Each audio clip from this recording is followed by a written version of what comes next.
Intel dominated semiconductors for 40 years. Then they paid $10 billion to hide why they stopped. In 2020, a senior Intel engineer filed an internal memo flagging a structural defect in the company's manufacturing roadmap. Not a bug, not a delay, a repeating architectural decision that Intel's own process engineers had flagged 3 separate times across 3 different product generations. That memo was reclassified. The engineer left the company 6 months later. Intel announced a $10 billion stock buyback the same quarter. For most of the 1990s and early 2000s, Intel wasn't just a chip company. It was the chip company. The Intel Inside campaign wasn't marketing. It was market architecture. By 2000, Intel controlled roughly 80% of the global CPU market. Retailers didn't sell computers. They sold Intel in a box. AMD existed.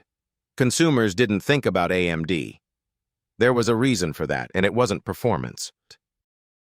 Between 2002 and 2007, Intel paid major PC manufacturers, Dell, HP, Lenovo, NEC, not to use AMD processors, not rebates, not discounts. Payments, conditioned on exclusivity. Dell alone received approximately $6 billion in what Intel internally called market development funds. According to EU antitrust filings, those funds stopped the moment Dell began testing AMD hardware. The European Commission investigated for 7 years.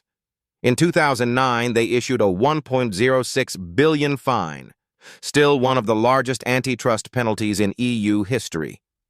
Intel appealed. Lost. Appealed again. Lost again. The final ruling came in 2022. 13 years after the original fine, Intel was still litigating whether what they did was illegal. The payments had already achieved their purpose. AMD nearly went bankrupt twice during that window. Here is what Intel told shareholders throughout this period: that they were winning on merit, that their architecture was superior, that market share reflected engineering excellence. Paul Otellini, Intel's CEO from 2005 to 2013, described Intel's dominance as the result of, quote, relentless innovation. What the internal documents showed was different.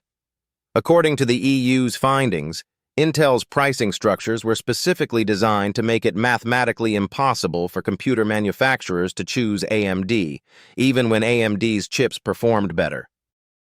AMD in 2006 was not a startup. They had competitive silicon. The Athlon 64 was, by most independent benchmarks, outperforming Intel's Pentium 4 line in real-world tasks. Engineers knew it. System builders knew it. Intel's own internal benchmarking teams knew it.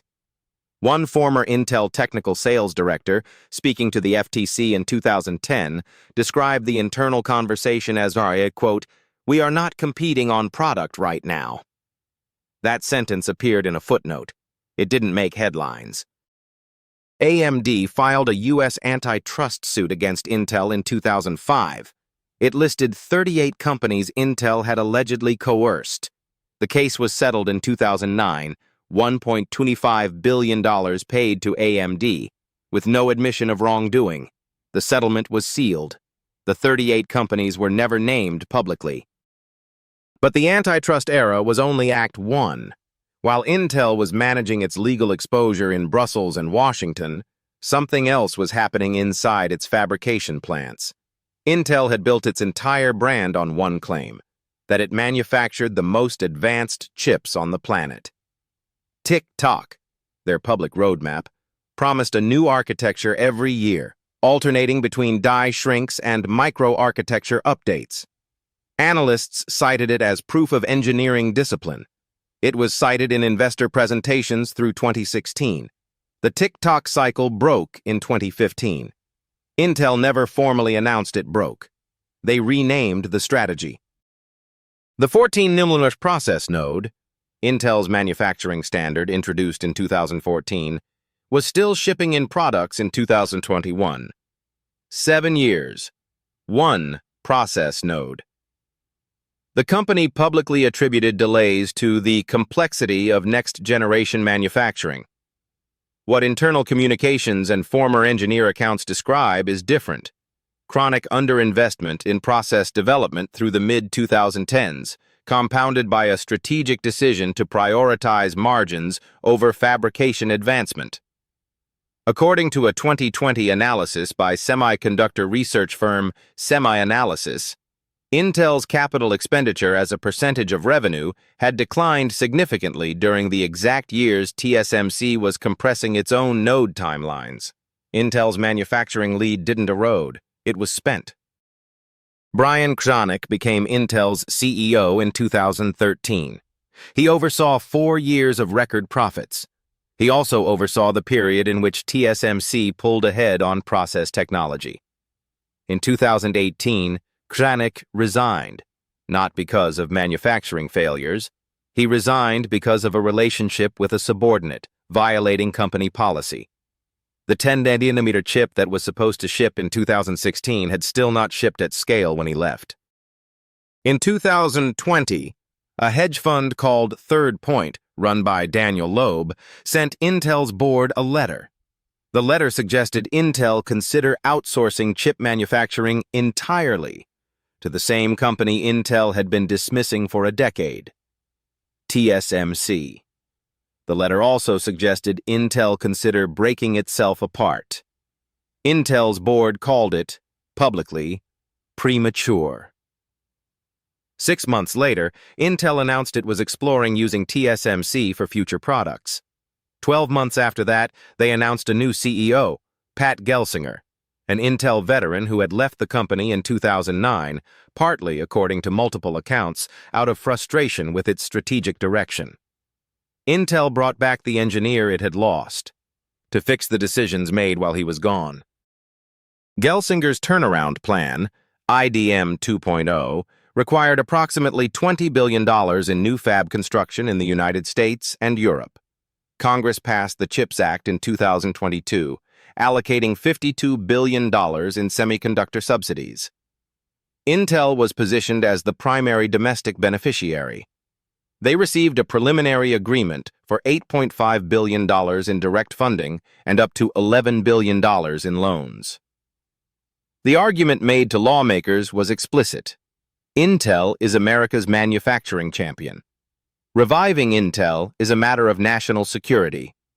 That argument was made by the same company that spent a decade defunding its own manufacturing advantage. The CHIPS Act funding came with conditions. Recipients were required to share profits above certain thresholds with the federal government, restrict expansion in countries including China, and submit to operational audits. Intel, as of late 2024, had not finalized its CHIPS Act agreement. The company disclosed in August 2024 that it was suspending its dividend, the first suspension since 1986, and cutting 15,000 jobs. 1 quarter later, it reported a $16.6 billion net loss, the largest in company history. To understand the $16.6 billion loss, you need to understand one specific accounting decision. Intel recorded an $18.9 billion impairment charge, a write-down on the value of assets that are no longer worth what the company claimed they were worth. The bulk of it, Intel Foundry Services, the division Intel created to compete with TSMC for external manufacturing customers. The division Intel said would be the future of the company, written down by $18.9 billion in a single quarter. That is not a projection error. That is a declaration that the strategy was worth less than stated, potentially far less, at the time it was stated. Pat Gelsinger spent 2022 and 2023 on stage at conferences, in congressional testimony, and in investor presentations describing Intel Foundry Services as a credible competitor to TSMC within 5 years. He used specific numbers, specific timelines. In September 2024, Intel's board asked him to choose between a restructuring plan that would shrink the foundry division significantly or his job. He chose neither. He retired in December 2024. Intel's press release described his departure as a mutual decision. Gelsinger had joined Intel as an 18-year-old. He spent 30 years there before leaving in 2009. When he returned in 2021, he described it, publicly, as a mission. He visited fab sites. He invoked Andy Grove. He used the phrase "our destiny" in an earnings call. Whether that was genuine conviction or managed optics is impossible to verify. What is verifiable? The board that hired him to rebuild Intel's manufacturing credibility removed him before a single major new fab reached full production. Here is what the timeline actually shows. Intel suppressed competition through illegal payments from roughly 2002 to 2007. It then used the margin generated during that period to post record profits, while quietly reducing investment in the manufacturing capabilities that justified its premium pricing. By the time the market realized TSMC had surpassed Intel on process technology, Intel had already spent the decade it needed to respond. It then asked the U.S. government for $20 billion to rebuild what it had allowed to decay, and received it, while posting a $16.6 billion loss. The payments, the margins, the decay, the bailout. One continuous line.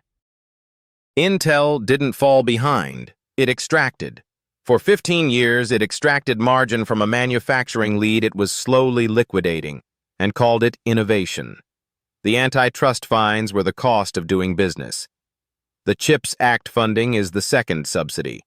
The first was paid by AMD's near bankruptcy, by consumers who never got the competition they were owed, and by the engineers whose warnings were reclassified. That memo from 2020. It was never published. The most expensive failures in corporate history aren't the ones that happen overnight. They're the ones that were profitable on the way down. This is Redacted Chapter. Subscribe so you don't miss the next one.